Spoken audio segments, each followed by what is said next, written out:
My name's Louise Oppenheimer and I'm a weaver.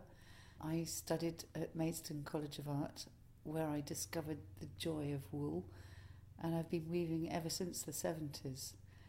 I make framed and unframed pieces using frames to warp up, just nail top and bottom, stretching string around, and only use fingers as my tool. So there's literally nothing. Once you've discovered tension, that's the only technique you really need to know. And my designs grow from very small sketches or ideas that are simply in my head and seem to take on a life of their own. Once I've started, I'm never quite sure of how it's going to grow, but it seems to. And all my inspiration comes from where I live, which is the beautiful west coast of Scotland. So I'm never short of inspiration in the weather, the land and waterscape around me. It's always present, and of course the birds and the sea, the constantly changing light, just amazing.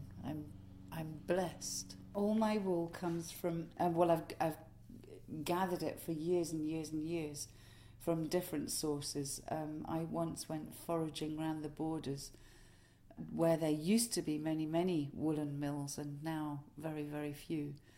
So I filled the car at that time with as much wool as I could cram into it. But since then, it's amazing. People have come to me offering bits of wool.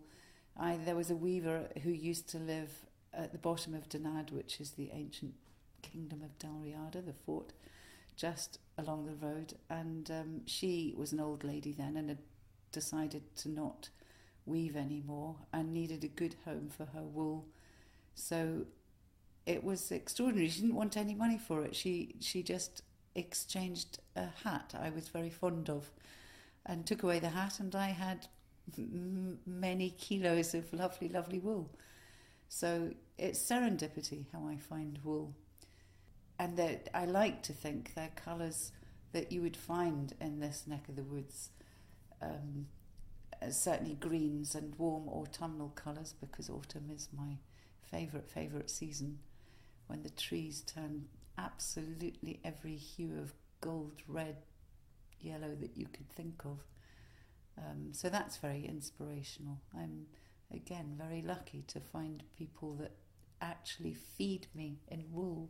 I always wanted to live in a place that had exposed rock. You could feel the weather, the dry stone walls. You could see the earth emerging, the rock emerging from the landscape. This craft of weaving is so slow, and we live in such a fast-moving world that I think it's important that some of us remember the slowness of certain creative skills.